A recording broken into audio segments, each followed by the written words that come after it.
Hey, good afternoon, fellow yogis and Buddhas. We are starting class number 5. So why don't we start with 3 prostrations? I'm hoping this recording's a little better using the screen might be a little smaller because I'm using my phone. So yep, as you make your 3 prostrations, think of the teachings that have come down from Buddha down through all the teachers and the lineage that you're giving thanks for. Body, speech.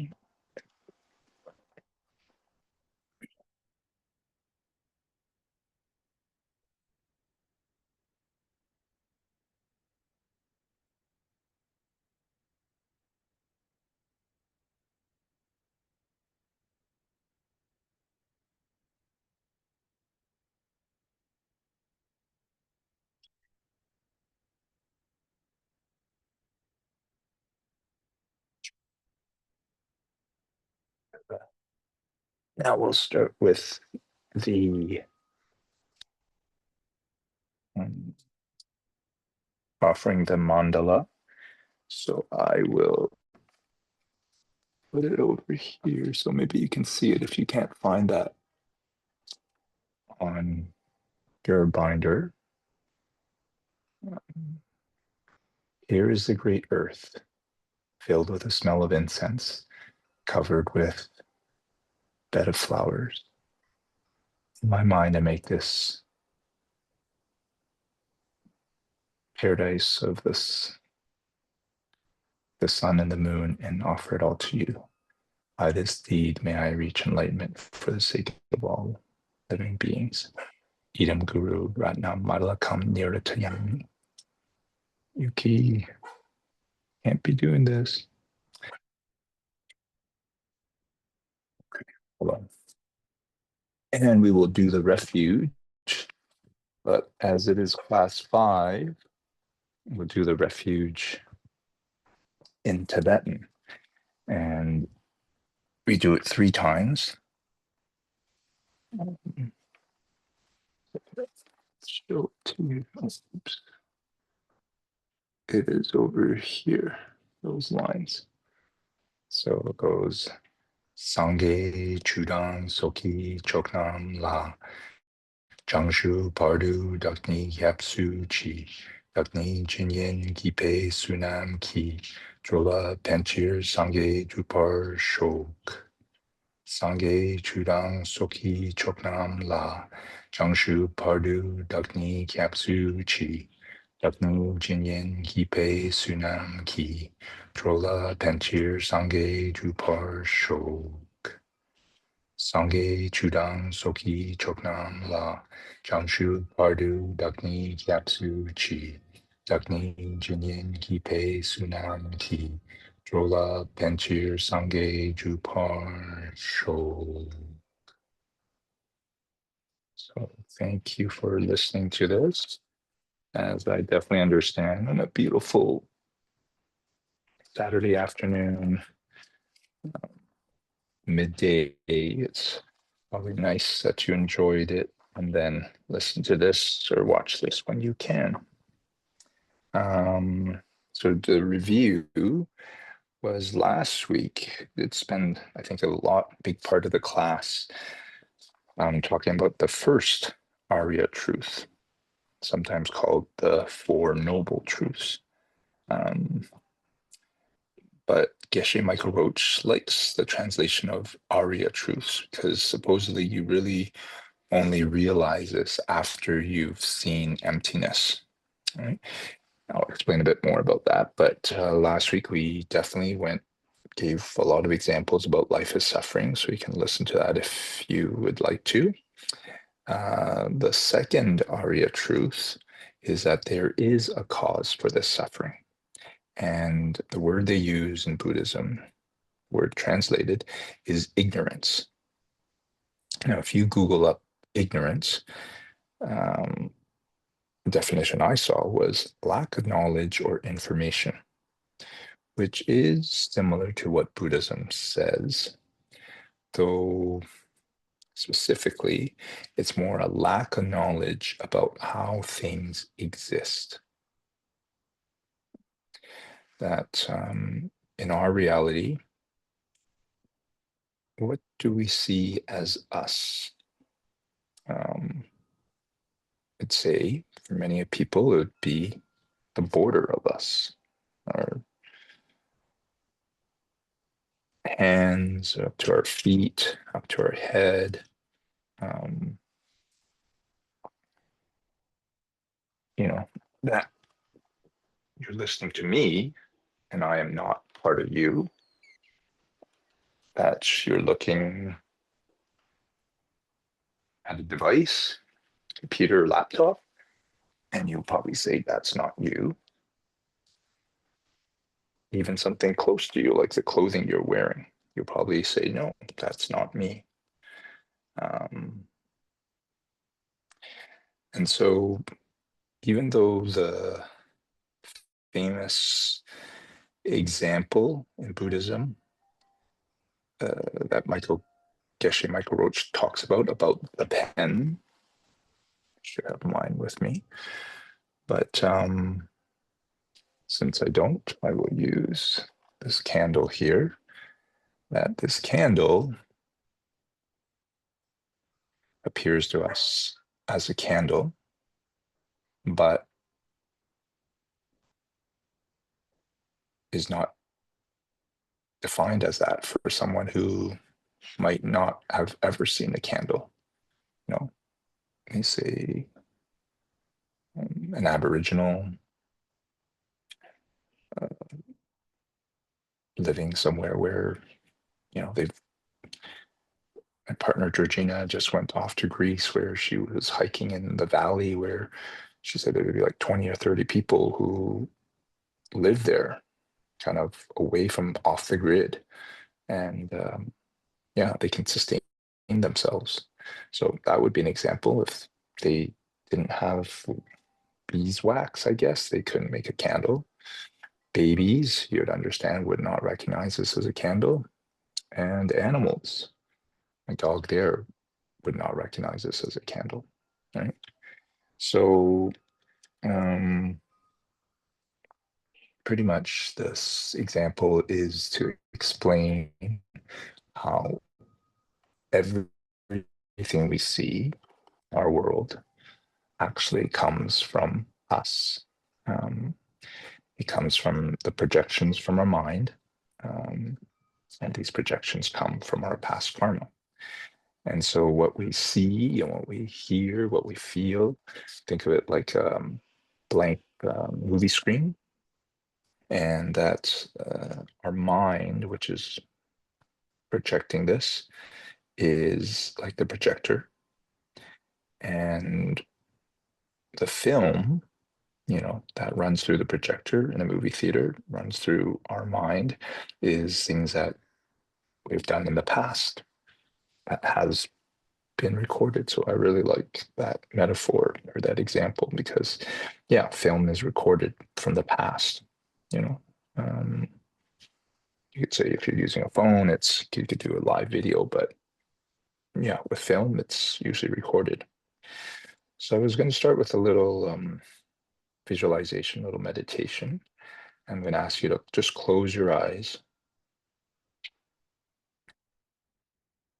Maybe give you a little breathing exercise just to help calm down your mind from wherever you've come from. And it's a really simple alternate nostril breath. And with your right hand, you're going to fold your first two fingers down so that your thumb closes off one nostril and your ring finger the other one. All right. And that you're going to start by exhaling fully through your right nostril. And then inhale slowly through your right nostril. And then exhale slowly through your left. Finished, inhaling through your left nostril, closing your left, exhaling slowly and fully through your right. So that's one round, and you're just going to continue inhaling through the right nostril, closing it as you exhale through your left. Inhaling through your left nostril, closing your left and exhaling slowly and fully through your right. So just continue your own pace. If your nose is really clogged, clear it. If it still doesn't, just visualize the breath through one nostril at a time. Breathe through your mouth, but otherwise continue trying to make each breath long and smooth. And if your right arm gets a bit tired, just have your left hand support your right elbow, like what I'm doing right now.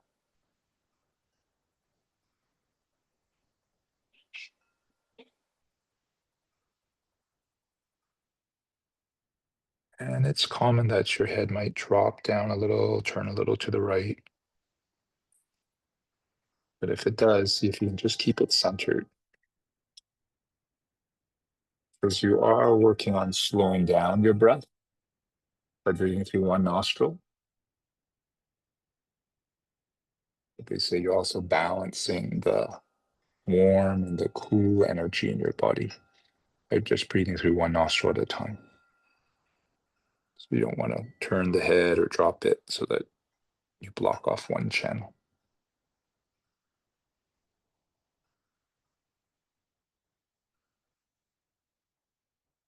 See if you can enjoy 5 more rounds.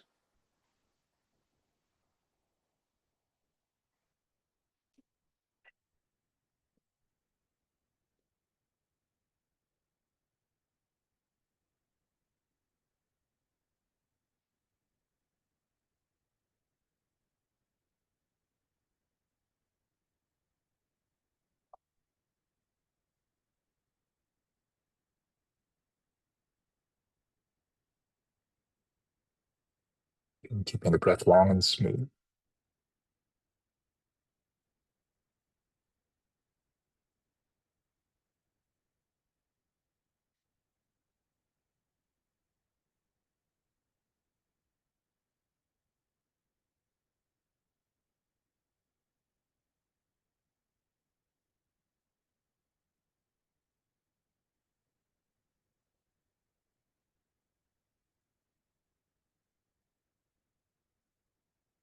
Enjoying one more round.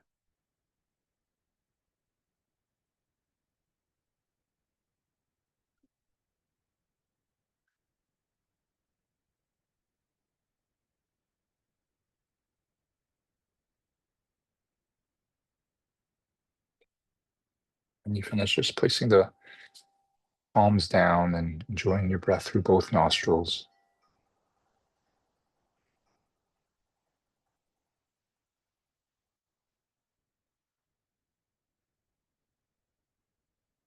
Noticing if you feel any difference.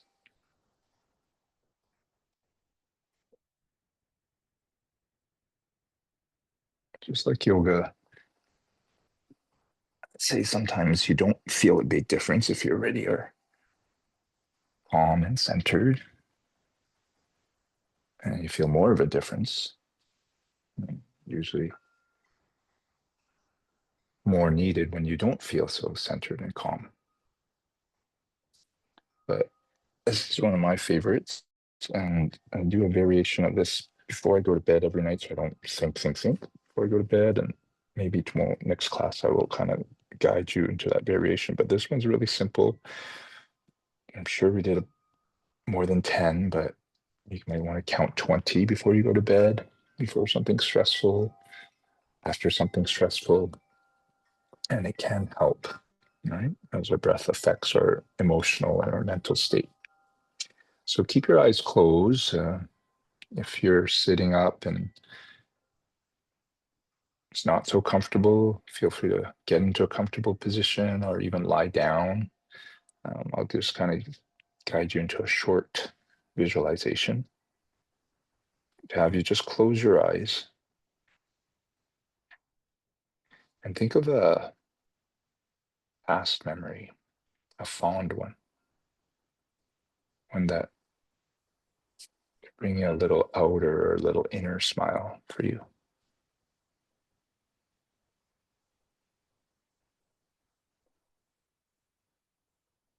It could be a recent one or an old one.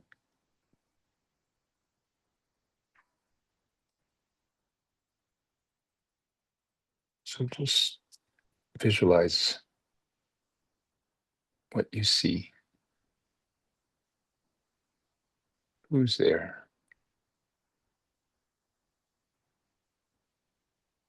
What colors do you see? What's happening in this memory?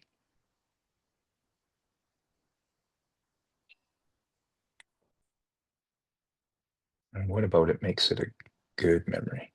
One that makes you smile?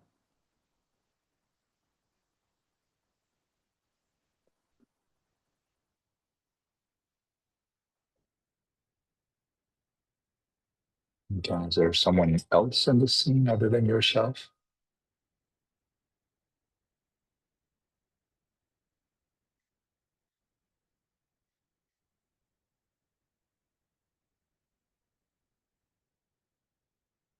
If not, actually, whether there is or not, just imagine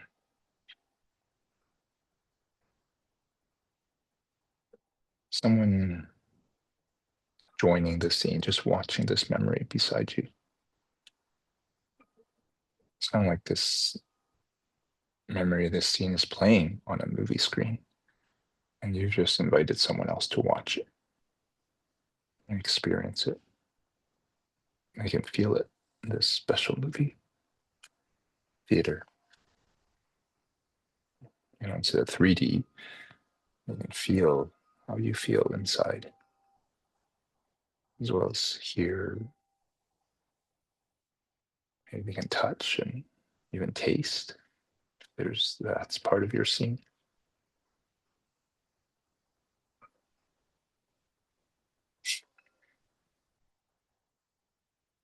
But if you ask that person,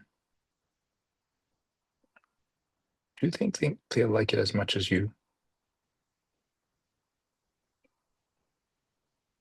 And if you think so, are you completely sure?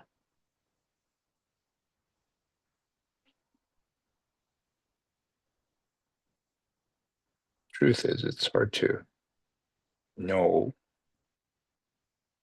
if people like things the way you like them. We don't know how it feels for someone else.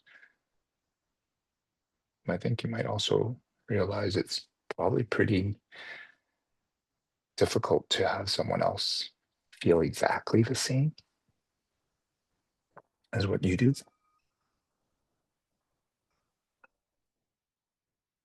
Now invite into this 4D movie theater, watching this memory scene, just a complete stranger who doesn't speak your language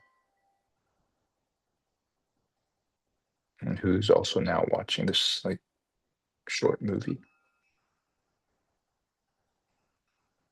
They feel the same.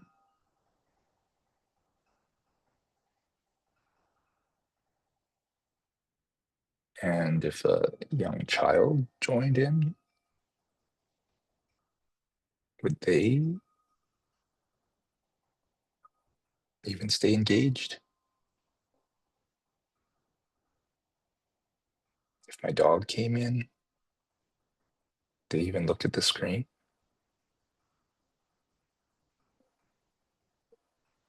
So just slowly let go of this visualization. Just wrap it up in a balloon of gold light and just let it float away.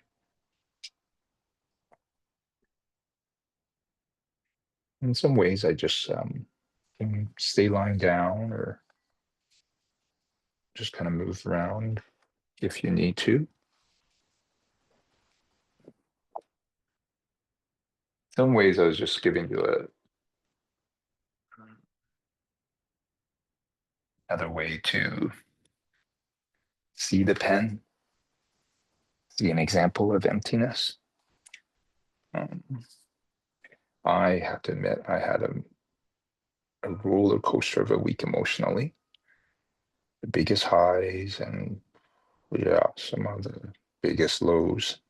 Um, Yeah, I will admit that I was seeing someone I liked a lot. And you can imagine if you haven't seen this person, somebody for over 4 years, and wrote to them, I said over 100 pages. Yeah, some were pictures, sending them in a journal. You might guess, might have it just a little guess of how excited I was to see this person. I wrote down here when I was writing this note, I said, who would you guess it is? Um, I laughed, thinking you might think it was someone famous. I have met Tom Cruise in the bathroom before. Yeah, no, it's not someone famous. Or maybe you might guess, oh, he's into Buddhism. Maybe it's the Dalai Lama, who I've also got the pleasure of hearing talk at Pacific National Forum, which was a pretty darn exciting. But nope, it was neither. And this person, I'd say, famous in my mind and not so famous in my wife's. Yeah. And if I tell you, I mean, the name's not so important, but if I say she was my ex-girlfriend, you can understand why she could fill both roles. Famous in mine, not famous in my wife's. And so this is a perfect example of the Buddhism says the emptiness of things, that nothing is self-existent. For if it existed out there, we would all perceive it. Everyone would see this person I'm thinking of. Everyone would see your memory you thought of exactly the same way. Kind of almost think of like maybe a traffic light, uh, that there's some bulb inside the light red light, and it's just shining out. And so everyone who sees it will see that. Um, so I remember sharing this story. I had to take this test to be able to teach this. And my partner's friend's there. He hasn't taken any Buddhism classes, but he kind of like was telling my partner, he's like, well, the story about the pen, how people see it differently, is just like that saying, beauty is in the eye of the beholder, um, which is a good way to describe it to someone, um, so they understand, it's but Buddhism says it's more than that. Um,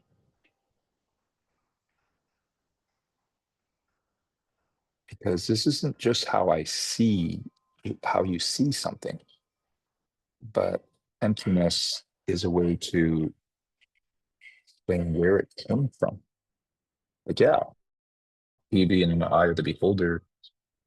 We watch a movie, and you might like it, I might not, someone else might be, it's okay, but where did that feeling come from? Um, well, eye of the beholder doesn't explain it. Like, why do you see it? Just personally? Buddhism says it's because of, again, our past karma, the things that you had thought. Karma is movement of the mind. That's what really karma is. And it's anything you think or you say or you do that gets recorded in your unconsciousness, um, like seeds. Um, the Tibetan word is bakchak, Bakchaks, like seeds that stay there in your mind. Do something um, nice. Let's just say, yeah. Tenant downstairs just moved out today. They did a really nice job. Like, I think three of them were really clean. Did a wonderful job on cleaning the place for the next person, for us.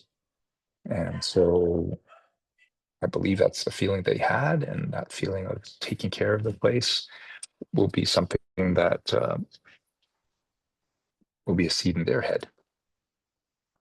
And hopefully one day they will have their own place and maybe be able to rent it out. And then, the seed could ripen into having the same, that someone else will take care of their place as if it's their own. Um, so they say these seeds, thousands of them, because we have thoughts all the time, are kind of like airplanes on a busy airport waiting to take off. And only one gets to take off at a time. So at any moment, something's happening. So you're seeing something, you're feeling something. Um, so what determines which seed will um, bloom, uh, ripen? And they say one big thing is the power of the object. It is the seed is stronger. It will be bigger, grow faster. Just like a seed, if it has enough rain or sun, water, or fertilizer. So they would say a seed will uh, be more powerful depending on how spiritually evolved it is. I guess that's the expression I use. That if you were to um, give something to an animal or a human, because an animal is considered one of the lower realms, giving some food, for example, to a human would be stronger karma, more karma. That amongst humans might not surprise some of you, but our parents are the highest objects, mother over father, um, because they gave birth to us. And that above that, there would be someone who is in nirvana, something we're going to talk about today a bit more. So that's an arhat, Arhat. And Arya is someone who has seen the direct perception of emptiness, who has seen how everything comes from our mind. And even higher than that is the Buddha, a Buddha, right? Um, that if you did something good to them, for them, that would be even bigger karma. So, obviously you know who your mother or your father is, but how do you know who's an Arhat, an Arya, and a Buddha? And the truth is you don't, because supposedly, especially a Buddha, they can emanate as anything. They can be, um, what you're listening to right now. I will confess I'm not a Buddha, but you're watching this, and according to your karma, um, you're not really listening to me talking, but projection from your mind. So yeah, you could be hearing from a Buddha. Um, and so this is where they say it's really important to treat everyone well, because you don't know who is a Buddha and who is not a Buddha. So now I'm just talking about doing good things, but if you're unkind, you're mean, you're angry, disrespectful, there are higher consequences if you're doing it to a more spiritually evolved being. And so, yeah, this is something that uh, you have to understand, because it's like if you believe in karma, it affects both your good and bad. So anyway, and as I'm explaining a bit more about my roller coaster week, uh, uh, my ex-girlfriend could be a Buddha teaching me how not to be attached, um, how to share this feeling I have, um, this amazing, wonderful feeling of love with all beings. My wife, who probably on the same scale, but in the opposite direction, was so upset and shared it with me, could be teaching me how to not to react to anger, how to be compassionate. Um, yeah, how to be truthful. Even had that. So um, I thought of a good metaphor. It's almost like, uh, mm, oh, I guess the example I was saying is that so these two people are in my life this week, and it's almost like you could say we were playing a virtual reality game, and you can play a game where you're playing the same game together. You know, they put on the masks, and I actually haven't played it, but I do know a lot of them are you're imagining you're shooting aliens, for example. So we could all be all three of us, my wife, my ex-girlfriend, myself, we all play a virtual reality game, put on our masks, and we see each other in this virtual world and we're shooting up aliens. So in a way, then we're all sharing the same game. But you can also be in the same virtual arcade, but playing different games. So, for example, I could be playing the shoot 'em up game, um, and in my virtual game, I do have two characters, like my wife and my ex-girlfriend. But they actually are not in my game. These are just kind of like, I guess, characters um, that they are, you know, because they don't just say, for example, they don't like shoot 'em up games. Maybe they're playing a different game. We're still in a different seat and we're beside each other, but they're playing a game. And in their game, they might see me and they might see each other, but we're not really characters. We're almost like computer controlled characters. So in my game where I'm shooting up, I might be talking to my wife, but actually she's not really talking to me. It's just a computer's generating some dialogue, right? So sorry if that one's a little bit confusing, but I was trying to explain how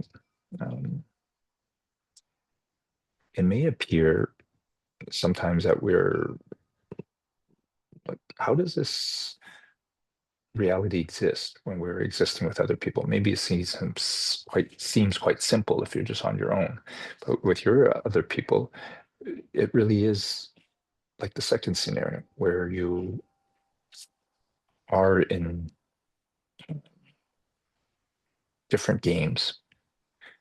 So if that example was confusing, my apologies. But my teacher would say when he was teaching a class and there would be five of us listening, for example, he would say there's actually five of him because each person that's listening is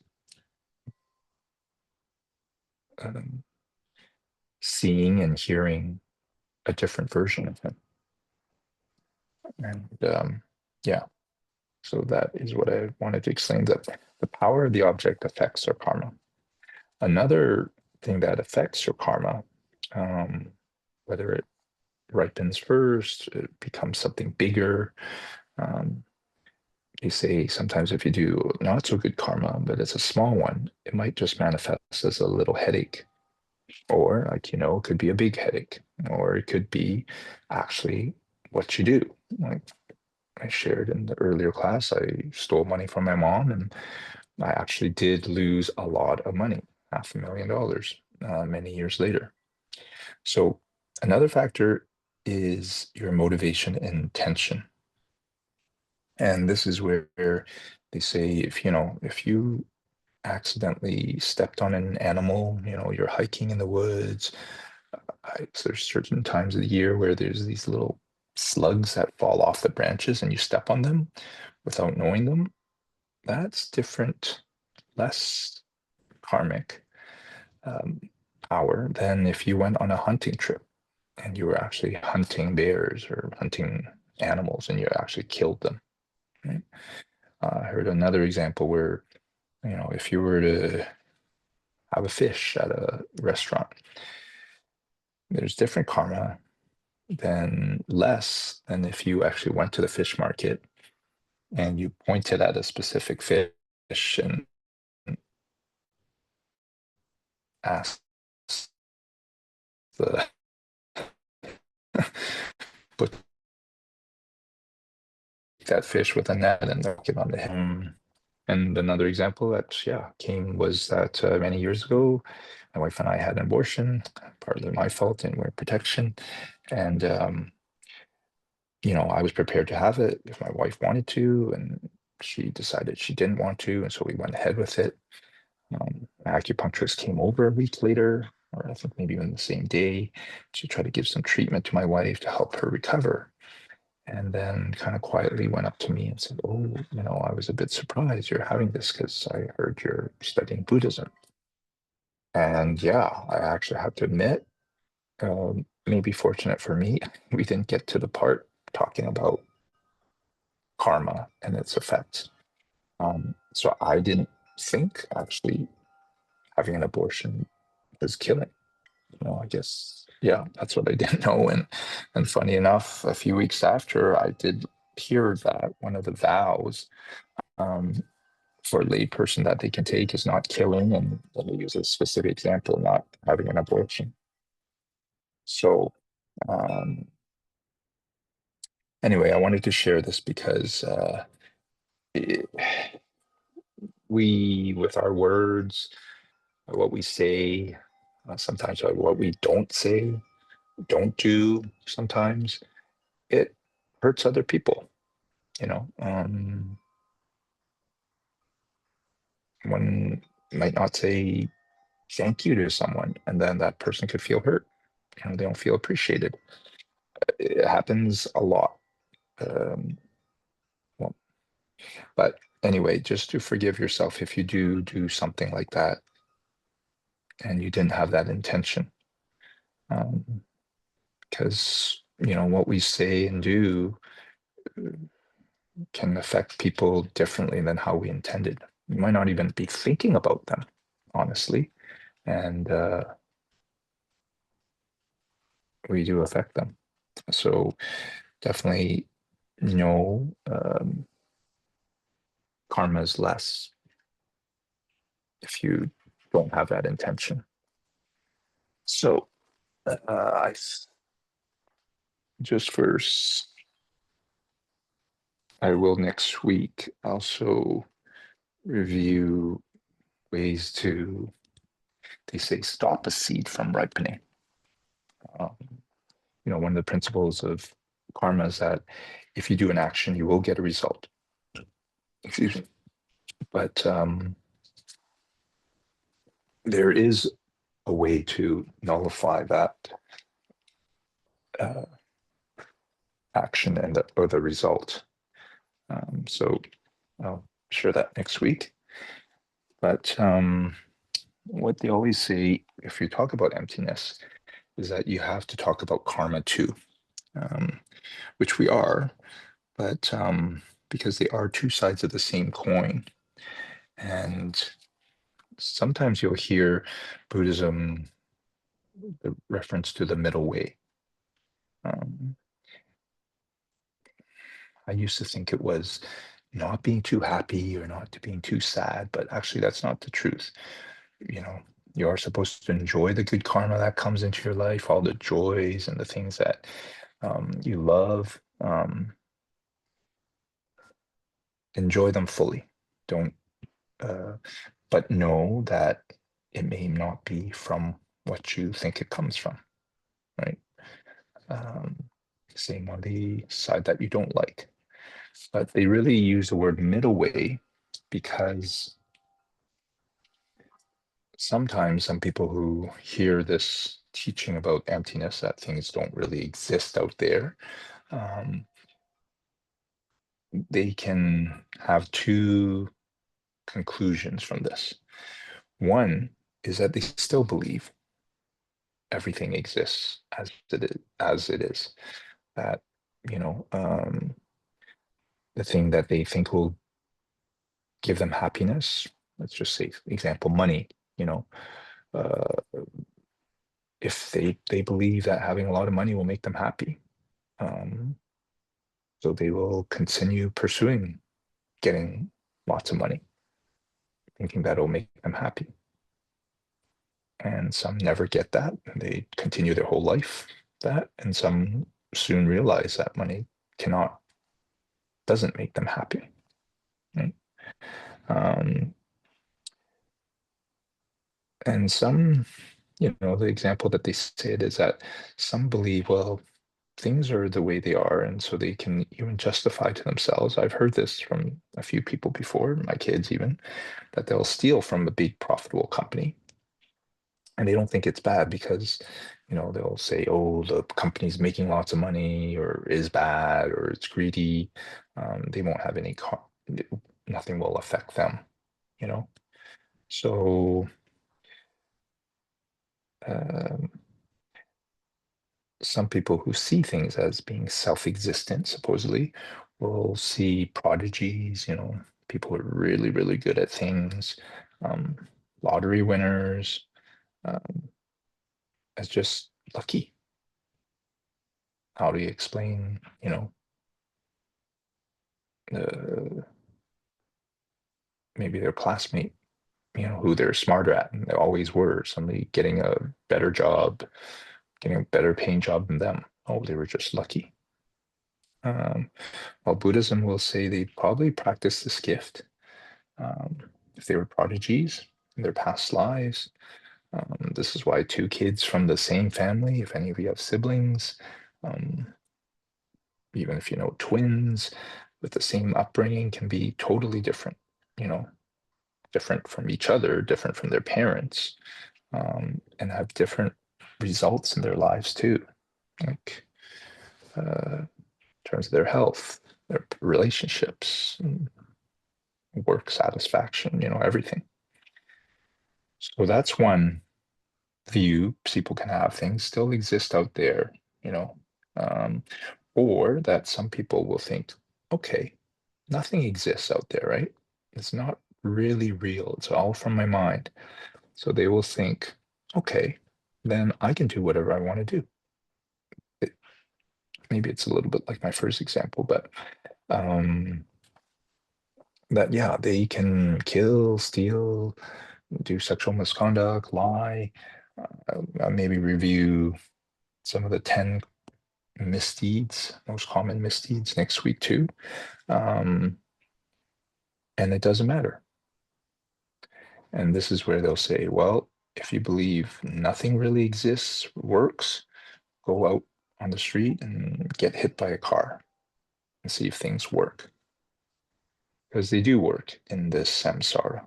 Um, that, you know, if any of these misdeeds that you do, you may see the same result.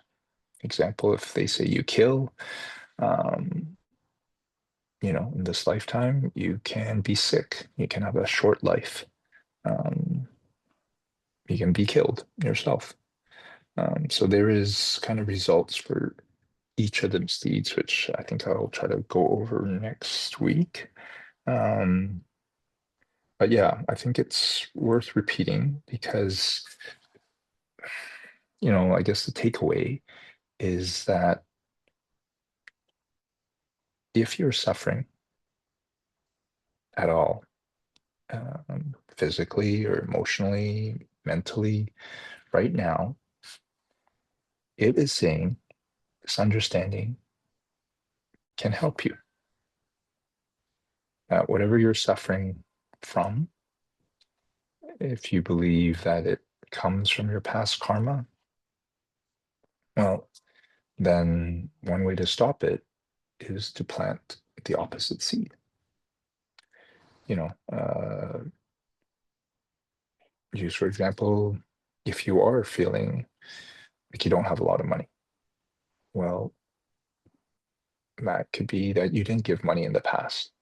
Um, Maybe you stole money in the past. Well, the seed to plant would be to give money, not to give food or help or love, but to give exactly what you want to receive. So yeah, after the 500,000 lost, I had understood this, and we used to put aside 10%, to investments, and we would put similarly 10% to donations. And at that time, I would donate to anybody who called, any agency. I just thought, oh, I'm helping people, and if I have that money, I'm going to give it to them. But instead of actually investing, I kind of told my wife, I'm going to just put that 10%, lump it with the other 10%, and put it towards Buddhist temple, towards my teacher. So not, I have to admit, she wasn't a big fan. Obviously, she didn't study this and doesn't really believe it, but we've seen the results. We've seen the investment portfolio grow. We've seen some investments come in just uh, when there's really no reason to. And now, yeah, she doesn't mind. That is, you know, and it might not even be from what I'm doing now. It could have been also from a past life. But this is one way they're saying to, if you don't like the karma that's coming up, you know, plant different karma. But it is also really important to stop planting the same karma. For example, um, I've said before, I really don't like to get yelled at. It brings up a big fear in me that when I was small, my brother was yelling at me all the time, and he was in a bad mood. Like, it was the brunt of it. And, you know, especially when my mom wasn't around, it was pretty scary. So, I moved out from him. I thought it's all gone. I had my family. And then I suddenly started seeing this for my wife. And as my son got older, and, you know, maybe then you'd kind of go, well, you'd understand why maybe I would snap back. Most people who know me will go, oh, no, no, you're not like that. And yeah, I'm not. I really am not. But I wasn't going to, you know, in our family allow that to continue. So I thought what would help is just to give back the same or give back even louder. Well, what was I really doing? Just planting more seeds to get more of the same. So the weekly classes really help remind me not to keep planting those, to bite my tongue, um, and to know that if I continue to experience uh, this bad karma, that, you know, until my new karma, being patient and understanding, was going to ripen, I was purifying my bad karma. So yeah, that is another takeaway, that if you are experiencing any type of suffering right now, and you're trying everything you can, I know many people do seek out many types of therapy, help, try different things that people have suggested. Um, and unfortunately, sometimes if you don't have the karma, none of it will work. Or sometimes something will work and other things won't. Um, but to remember that you are just purifying the karma, and be patient, but definitely to plant the same. So maybe, yeah, one more example is that if you miss someone, um, I have to realize that probably did that in the past. Yeah, that I know I didn't communicate or write, didn't, mm, think not doing that would really affect me later on. But yeah, if you're missing someone, maybe plant the seeds to not let someone else miss you, would be one of them that I would suggest. Mm. So yes, the takeaway always from this emptiness and karma in Buddhism is that, if everything comes from you, you can change it. That if you live with the belief that things exist outside of you, you know, people, your job, your relationships, they're outside of you, you definitely don't, your ability to change them is a lot harder. Can you change how your boss speaks to you? Can you explain how your partner talks to you? Can you change how much money is coming into your life or health? Like, if you don't think it's coming from you, you know, probably feel more powerless. Right? Um, so yeah, that is really how I feel Buddhism can be applied, um, with that belief that, I heard this in almost all my classes too, and I want to share it too, that they say, well, you know, if you don't uh, believe in, that being a Buddha is what you really want, simply, treating others as you want to be treated, not reacting to others, is going to give you a better life. That, uh,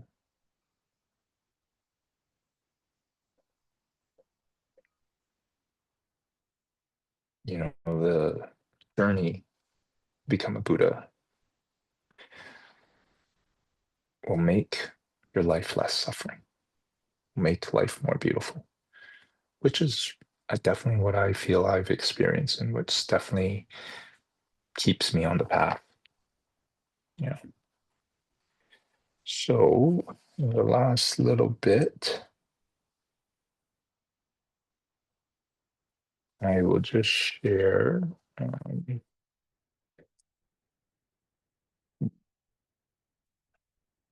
what they say about nirvana. Um, some of you might remember um, that it is where you have no mental afflictions. And mental afflictions will be things that disturb the peace of mind. So sometimes in the readings, it is also called gone beyond grief or freedom, or in Sanskrit, moksha. Um, and the long definition of nirvana that's in the homework, so share, is that nirvana is a cessation which comes from the individual analysis and which consists of having eliminated the mental affliction obstacles in their entirety from your mental stream. So again, it's a cessation which comes from the individual analysis and which consists of having eliminated the mental affliction obstacles in their entirety from your mental stream. So it's a long definition, kind of like the bodhicitta one, but there's certain parts about it which, are important to understand. And so a cessation, one of the third Arya truth is that there is a way to end this suffering. There is a way to end this ignorance that we have, right? That is to have that direct perception of emptiness, that 15-second to 30-minute experience where you really do see, feel, I won't even say see, yet you're supposed to experience um, how your mind creates your reality. So you need to have a lot of good karma to reach there.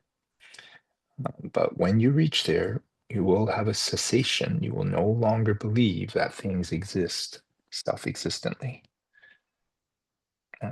You will still continue seeing them, as outside of you, but you won't believe it. Right? It just kind of the seeds for us seeing things as existing out there are really strong. They are something that is part of samsara, part of what we carry into our next lives. So as soon as I even say that sentence, so things are not self-existent, you might agree, and then you look at the next thing you look at, and it'll look like it's out there. And you'll believe and feel that it is out there. It's not, coming from you. So there is this practice that I do. I don't have it, but I'm going to quickly grab it as I tell you. And it's a little notebook I carry. You'll kind of see it. I carry it in my pocket all the time. And it was meant for me to track my vows, the Bodhisattva vows. Like over 108 vows. I'm supposed to review 6 each day, every 2.5 hours. Mm-hmm. There, a little notebook. And then I put 9:30, 12, 2:30, 5, 7:30, 10. And every 2.5 hours, I'm supposed to, review one of the vows and see if I did it or if I didn't do it. But I've used it to kind of remind myself of an emptiness that I kind of will look back in the past 2.5 hours and goes, oh, what good karma came into my life? What not so good karma did I experience? And it just helps me remember this concept instead of, just going through the whole day and kind of, oh, yeah, this person was nice to me and this person wasn't nice, or this thing was nice and this didn't taste good. And, just this helps me just remember. Uh, so that's what I might recommend, because this is supposedly a seed that just keeps popping and popping and popping. We'll see things as self-existent. So a cessation is, they say, something that no longer exists, that ends. And the example that they use, well, actually, I think actually Michael Roach uses is at a certain point, we have a cessation in believing that Santa Claus exists. So that is why they put that in. So part of the definition is a cessation which comes from the individual analysis. So what does individual analysis means? This means after you see the direct perception of emptiness,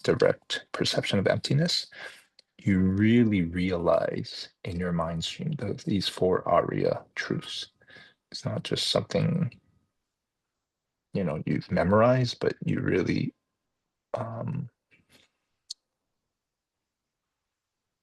believe it wholeheartedly.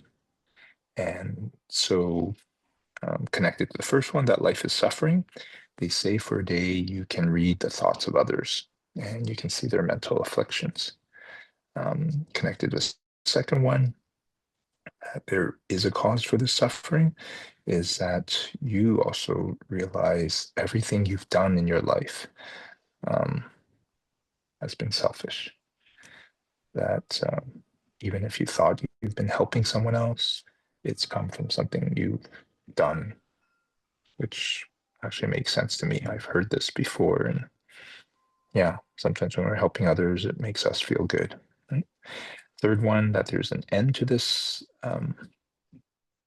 suffering, and that you will know your Buddha name. You'll know that maximum 7 lifetimes, 1 to 7 lifetimes before you're fully enlightened and become a Buddha yourself. And the fourth thing that you'll realize, connected to the path, that there's a path to the end of this suffering, is that you understand everything in the scriptures, everything talked about in the Buddha and the sutras is true.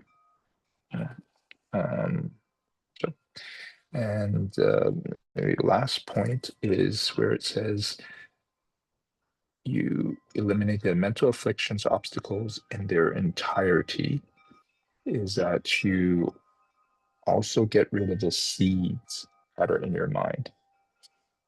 Like, if you have a seed for being generous, for receiving, okay, money, you know, suddenly I see my investments have gone up 50% since January. That seed has just popped, right? But maybe there's still a seed that I stole before that hasn't popped yet, and I might then see my portfolio go down in the next few months. So they will say no, in their entirety, you won't have mental afflictions, you won't even have the seeds for them. So the example they say is that monk in the monastery might not have any desire, but if they go out into the market, if they have seeds of desire, it might ripen, pop at that time, you know. So, but it's important to remember that in nirvana, it's not like you're just like uh, living what is it? Just like a zombie, like not happy, not sad life. You do feel love and joy. We say you have just so much more to give when you're not afflicted. And if you can think of times when you felt really joyful and free, happy, yeah, it's kind of like your nature to want to give and help others, uh, so that you don't have the wrong view. You don't see things as being self-existent, um, or that your actions don't matter, that you realize they do matter. You know? Um, and of course, nirvana only happens after you have seen the direct perception of emptiness and have practiced a lot, because again, it's requires a lot of good karma to reach that place. Yeah. And so that also you don't have to die to be in nirvana. It's not like you die and then go to heaven, go to nirvana. It is a mental state. So you can be in it and others will see you exactly the same way they see you. Um, you might appear the same, or someone else has gone into nirvana and you won't notice any difference about them. Mhm. So that is a class for today. Definitely, again, if you have any questions, please feel free to email. Or maybe I can share that as part of the review. But next week, we're talking about wisdom, the third path, 3 principal paths. I'll also review um, how you can stop seeds. If you've done an action which isn't good, how you can stop that seed from um, ripening, and the 10 most common misdeeds. It's kind of like the 10 commandments according to Buddhism and their results. All right. But we shall end the class by dedicating forgiveness what you have done. Thank you again for taking the time to listen to this. Because again, not many people have the karma to hear this, but you do. So congratulations. And so you want to dedicate this. They say, again, it's kind of like um, instead of using the good karma just for uh, better samsara, better life here, it's going towards you're putting it aside towards your enlightenment. All right. So we will do the English part. By the goodness of what I've just done, may all beings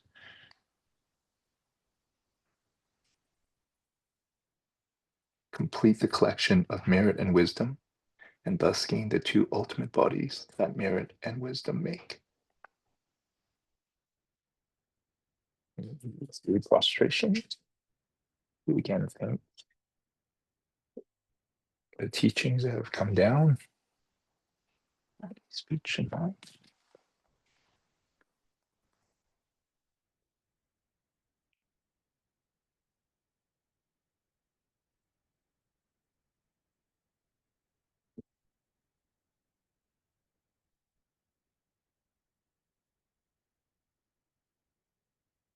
And to thank you again, and hopefully to share with you class number 6 next week. Namaste.